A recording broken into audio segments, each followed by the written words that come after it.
3, 2, 1. What's going on, everyone? You're watching Ash on Comics. My name is Ash, and here is today's comic, Silver Surfer Black. In case you weren't sure what number it is, Marvel made it a quarter of the page for you because number ones sell. People think that, oh, it's a number one issue, I'm going to make money and put my kids through college. No, this issue is going to have a higher print run than every other issue preceding it. It'll be the least rare of the Silver Surfer books. Number ones don't mean things like they used to.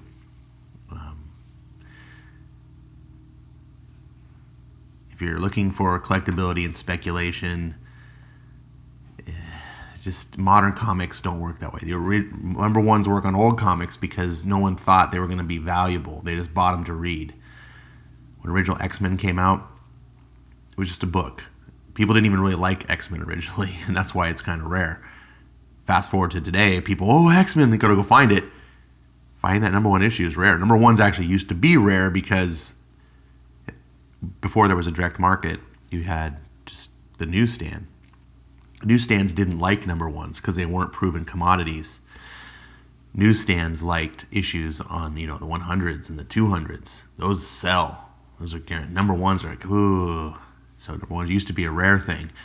Plus, it's the first of the series, so there has a collectible nature to that. But today, it's almost reverse. But that mentality, and Marvel knows it. Look at how giant that one is.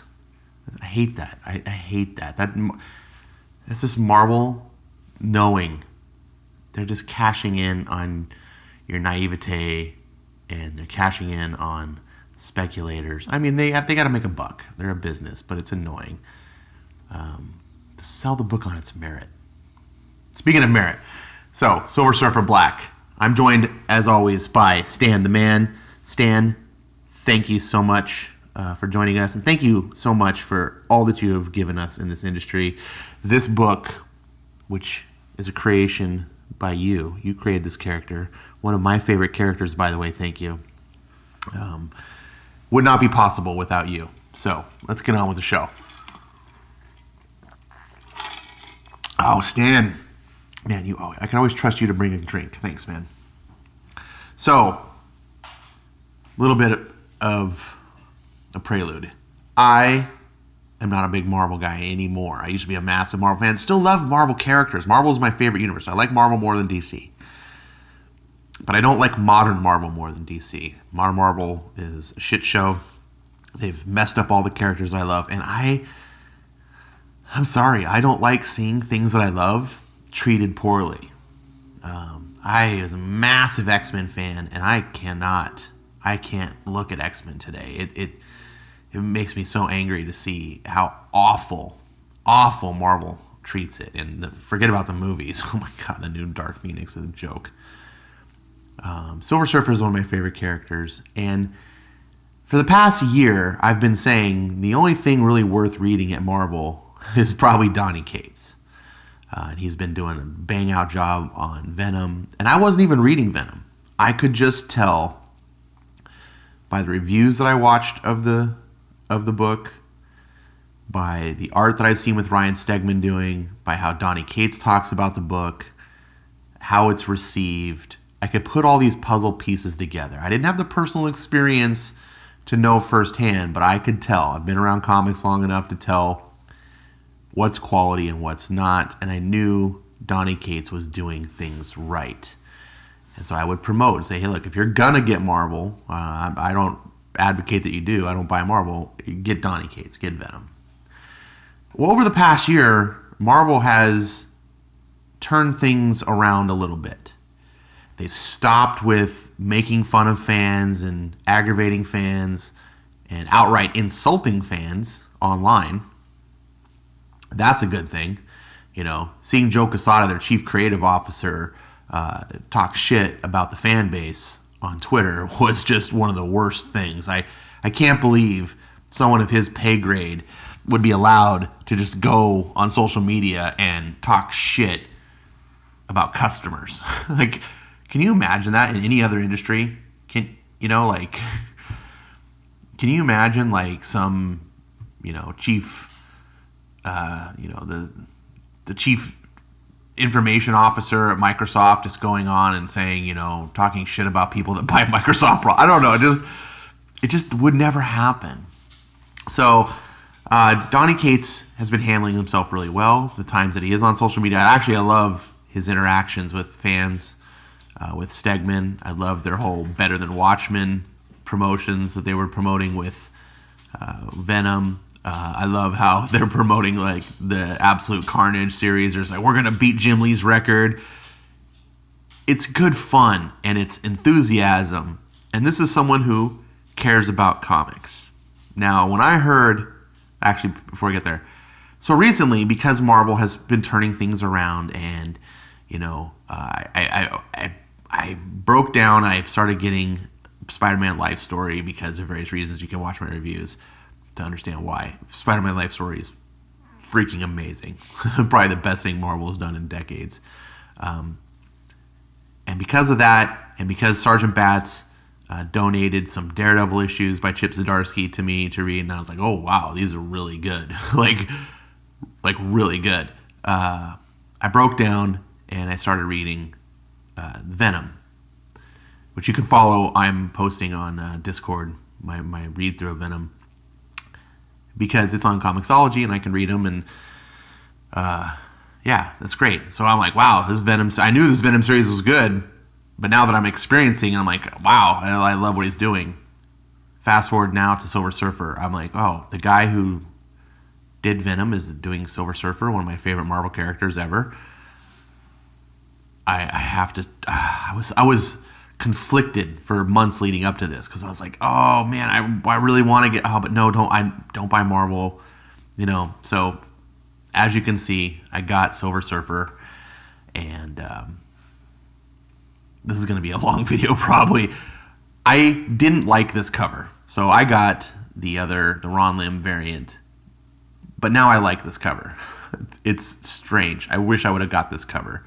It evokes the book more, what Silver Surfer Black is, and it follows the rule that I like to follow, that I like of the cover artist should be the interior artist. I like Ron Lim because of nostalgia. He was my Silver Surfer artist back in the 90s. So seeing him do a Silver Surfer comic immediately was like, oh yes. But after I read this book, this cover is more fitting. So let's get on with it. To save his planet, Norrinrad surrendered his freedom to become Herald of the World-Devouring Galactus, coated with galactic glaze, giving a surfboard obeying his mental commands, and granted the power cosmic. He now soars the universe as a shining sentinel of the spaceways. Silver Surfer. Then we get Jeff Shaw, I guess, doing a little piece there. So, little prelude. The galaxy was in chaos after Thanos, the Mad Titan, was killed. That's strange. Thanos was killed and his series is only on issue 2. That's weird. Okay, so he's obviously coming back. The cosmos' greatest warriors gathered to hear the reading of his last will and testament, only to be attacked by Thanos' Black Order. In the ensuing battle, the Black Order opened a black hole and cast several heroes, including the Silver Surfer, into the abyss. Now drowning and unmoored into an endless void, the Silver Surfer is lost. Black, 1 of 5. Now, the big bummer is that this is not an ongoing series. I don't like miniseries. I mean, they have their place, don't get me wrong. But I was just kind of hoping that Silver Surfer was going to be just here, have a Silver Surfer series. They didn't give Venom a miniseries. Venom's ongoing.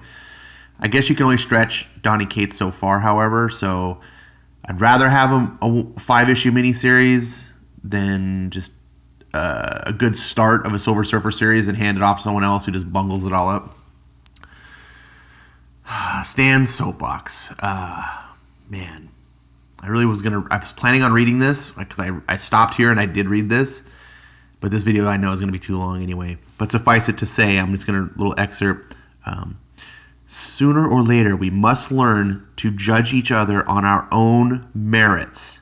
Sooner or later, if man is ever to be worthy of his destiny, we must fill our hearts with tolerance. For then and only then will we truly be worthy of the concept that man was created in the image of God. a God who calls us all his children. Pax et Justitia, Stan. I hope I pronounced that right. It is the utmost irony that modern Marvel prints these in their books. I am happy that they are attributing Stan. But I believe if you read the beginning here, they're trying to make this political statement against racism, blah, blah, blah. They don't even understand where... I feel like they don't understand Stan's actual message.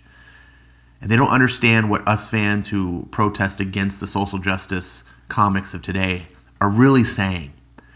You know, that's why they think that we're bigots and racist. They just don't understand. They don't listen. We like comics. We all agree that racism is bad. We're actually not really racist.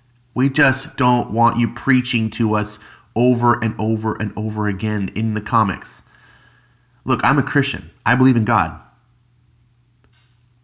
I don't want Marvel Comics to make comics preaching God to me. Just give me heroes.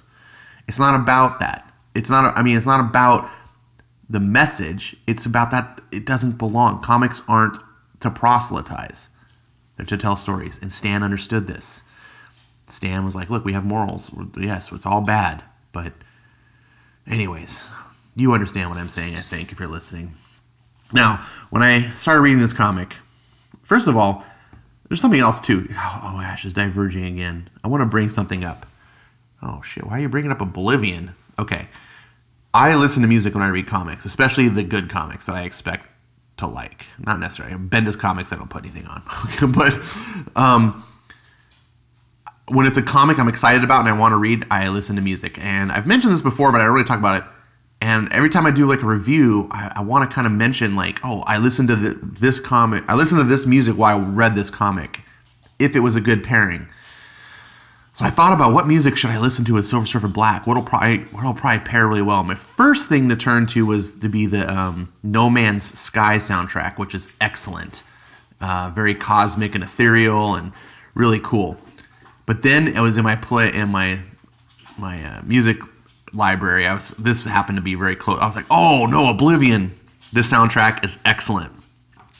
So I listened to this while reading the book, and it was very fitting. So I just want to mention that because I forget, like in other books that I've done, like I was like, oh, that's just in case you're a music fan like I am. If you like to have a better enriching experience in your comics, think of me as the music sommelier. Is that how you pronounce it? You know, the guy who recommends wine. I am recommending a pairing of Oblivion soundtrack with your Silver Surfer Black. I have Google Music. You can get anything I want. I recommend Google Music also because you get Google Premium free included. So, my name is Norin Rad, orphan son of Zen Law, though I have been known of many names. To some, I am noble light in the great unending darkness, a defender of the helpless, avenger to those who are lost. I am a friend, an ally, a lover. To some, a savior. I am known by many, universe-wide, as the Silver Surfer, the sentinel of the spaceways, the herald of Galactus Unchained. But alas, I am known by another secret name, a name spoken briefly, whispered or raging on the dying lips of the forgotten. That name is Death. For too long I have sat in silence, and the Devourer brought oblivion to creation. I stood idle as he feasted on the ice giant Massacron, its people a warlike race, but not deserving of the end that Galactus brought them, not deserving my cold stare, my stone in action. I listened and played deaf to the sounds of the dying, pleading, and the screaming on Eleanor 143, a small planet not yet even for a full meal for my master, yet teeming with love. I looked upon this horror, and I did not blink. So, I'm not going to keep reading here. I just wanted to give you a taste of how this book opens. Now, a couple things struck out to me. Number one, This art is freaking bizarro.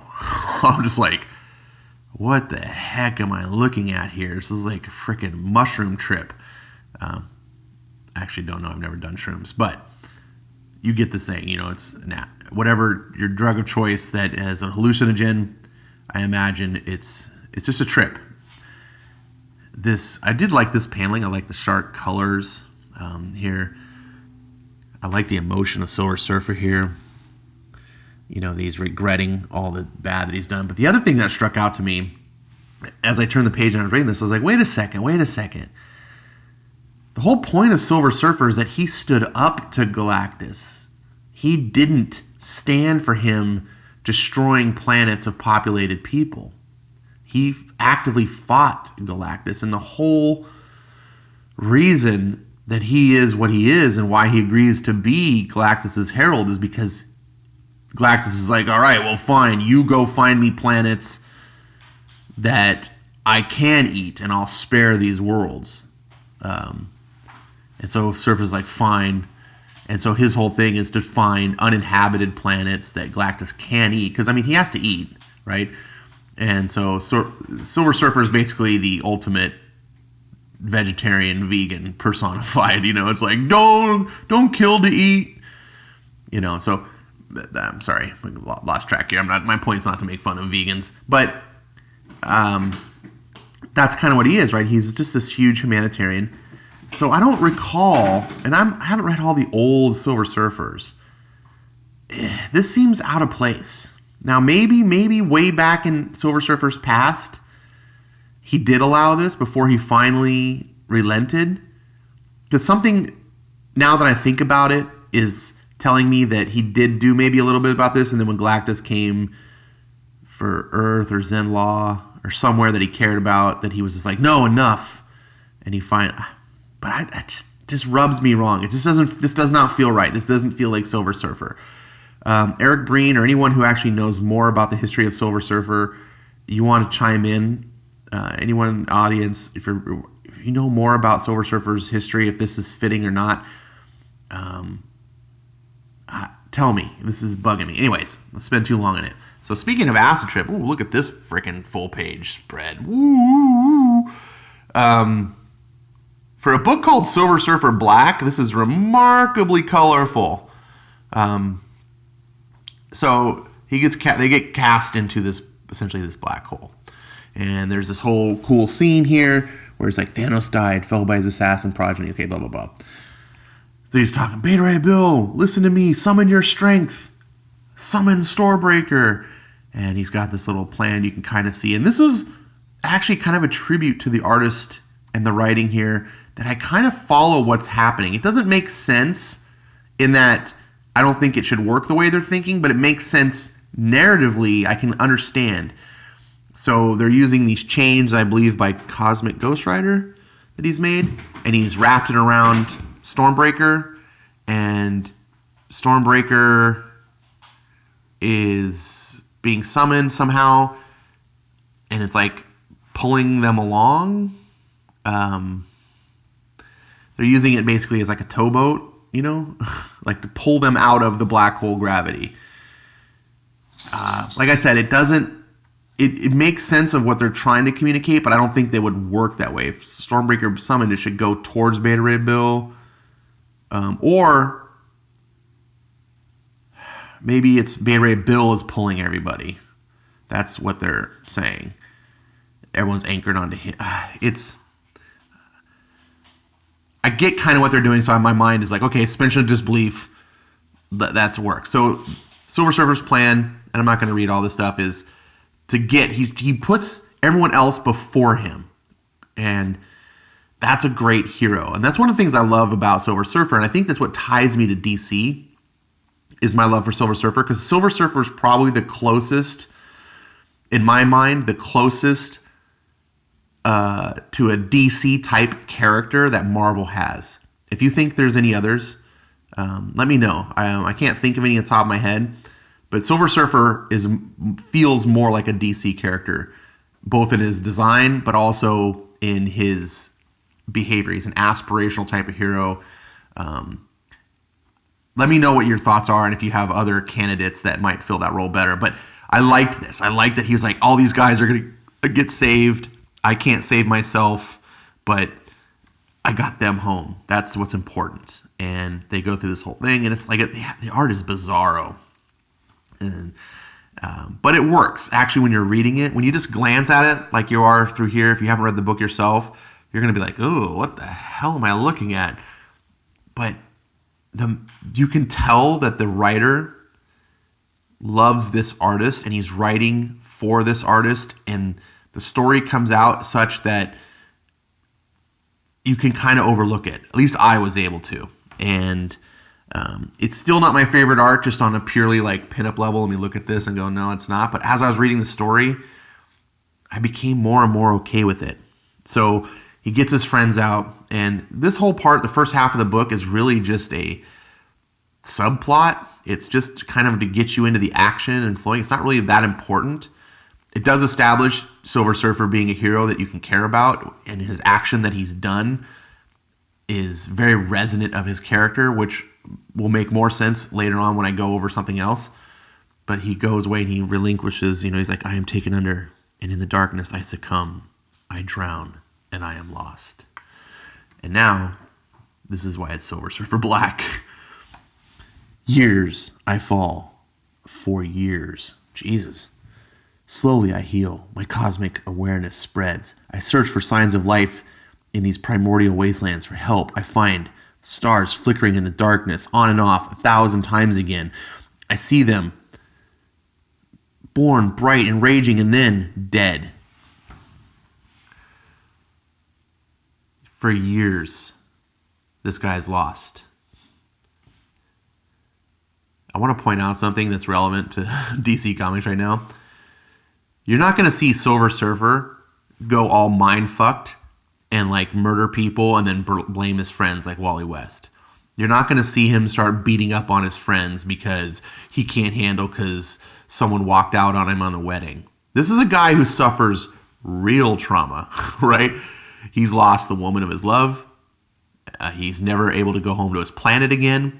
This guy has suffered beyond anything, and yet he remains being a hero. This is what comics are about.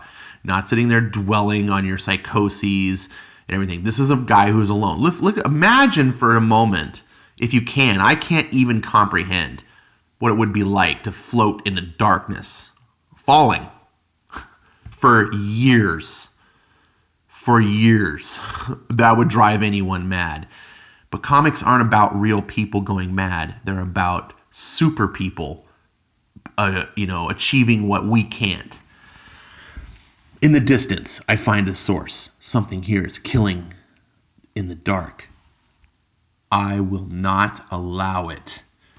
I summon what little power I have left and manifest my board. The planet is eons away. A traveler of any other means would be born, live, and die 100 generations before seeing its surface. Swiftly, please. I am not such a traveler. Of course, Silver Surfer is the fastest being in Marvel Universe that I'm aware of.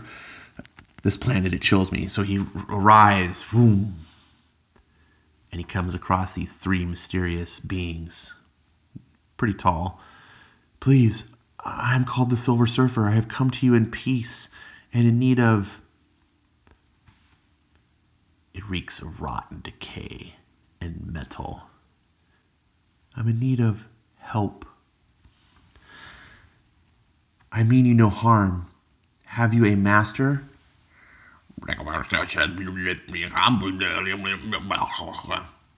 That language. Our master is God. Is that right? Please tell me, what god do you... Krakoom! And one of the giant hammers of this being smashes him. Just like, damn! Very well then. Silver Surfer's... And you're just like, damn! Donny Cates gets comics. Though weakened, I am far from helpless. Though outnumbered, I am unafraid. And then a fight goes on. And it's like Silver Surfer. And it's so cool. This is what comics are about. This isn't my favorite kind of art. I would love to be seeing Ron Lim or something doing this. But honestly, the story is so good. The hero is so likable. The action is compelling, and you just get embroiled into it. After it was over, I was like, oh, fine, yeah, I like this artist. Like, just give me more. Give me more. And you get this cool fight, which I'm just going to let you experience on your own. There's some cool moments, like Silver Surfer just getting impaled by the giant sword. It's a great fight. I actually do kind of like this freaking 70s acid rock paintings, that you'd get in the velvet and night glow, ultraviolet night glow. Like, I actually kind of want this guy to do something like that, a black velvet painting thing. Like, just get a night, black light to shine, to be badass. I should probably write him and suggest that. And then Silver Surfer finally has enough, and he's like, don't push me. I don't want any, but he says, overwhelmed and suffocating by the dark, I ignite, I shine. And he uses all this power cosmic, and he basically makes a sun. I burn. And then, look at the brightness. The infant star I have birthed into being from my power cosmic floats into the heavens to bring light back to this world. From darkness, light. With light, a price. And there's where Donny is hooking. He's like, oh, I'm doing something new with Silver Surfer. Remember when I did that with Venom and how awesome that was? And you immediately are like, yep, I do. Here's some more money. Tell me more story. The sentries of this place lie sleeping. And he goes, okay, then boom. And so he's forging on ahead past the doors that they were guarding. What dwells beyond this gate has the power to enslave gods, to unmake the stars in the sky. A long-forgotten voice in the back of my mind screams if I have taken by the black. Ah! Hello, my little son. Careful, traveler, it bellows. Well met. Now, I'm about to spoil the major reveal of this story. If you have not read it and you're thinking about reading it, maybe you don't want to go any further. You've been warned. Here there be dragons. I am Null. You may call me God. To be continued. Now, if you don't know who Null is, go immediately read Venom. So Donny is tying it. Donny is making the Marvel Universe the Donny Cates verse, at least the parts that he's writing. And I couldn't be happier. Donny Cates should be probably the creative director at Marvel. There's other good people there, good writers. Like I said, Chip Zdarsky, even though he's a raging SJW a-hole, is writing his ass off lately. But there's a difference between a good writer and a good idea man. And it's rare that a good idea man is also a really good writer. There's only a few. I think Donny Cates is one of those. He might be the only one at Marvel. DC has a couple. They have Scott Snyder, and they have Jeff Johns. I'm trying to think if there's anyone else.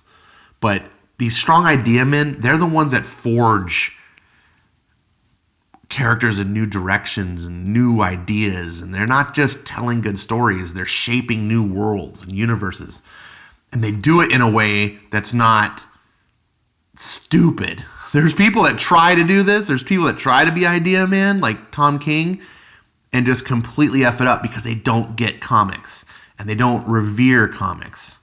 Donny Cates reveres comics. Well, how do you really know that, Ash? Well, I'm sorry, I read his books, you can tell. But if that's not enough, at the end of this book, Donny Cates writes a letter to the fans.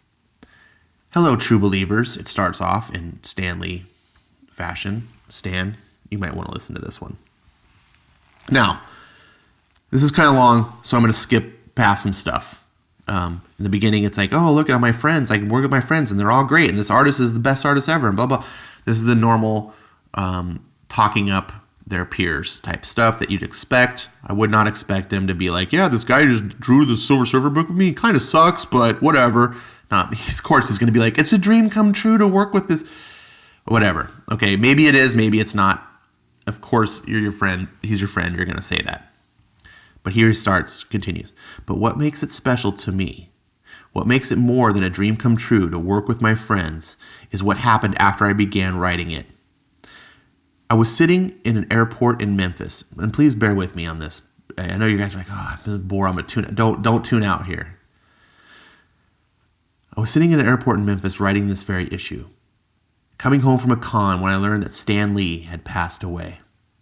I closed my laptop, and like many others that day, I cried. And then I opened it back up, and I deleted everything I had written, and I began again. This issue had to be perfect. It had to mean something for him, for Stan. Stan long said that Surfer was his favorite of all of his creations, and I was going to shepherd in the first Surfer series to exist without him on this earth. I was going to make sure it burned so bright that he could see it from his great cosmic chair looking down on us mere mortals. I only met Stan a handful of times, but I'll leave you with the first and most memorable one. It was my first San Diego Comic-Con. I was a kid. I heard that Stan was going to be there. So as soon as the doors opened, I ran to the Marvel booth to see his signing times and schedule. I arrived to find a huge amount of people in the line and entered a lottery to get his autograph. I entered it and later that day returned to learn that I was one of the very select few to win. I lined up with everyone else to get my book signed. I had in my hands the first issue of X-Men from 1963. Yeah, be jealous. It's rad. For him to sign. And when I got up to meet him, I was a mess. Shaking, I told him that I could never thank him enough for everything that he had done for comics and for me. Stan looked up at me, smiled, and without missing a beat, he said, "Well, sure you can. Try." I couldn't then, Stan, but I hope I can show you now. This one is for you, boss. Thank you from all of us for everything. Donny Cates, Austin, Texas. Wow. I have to tell you, honestly,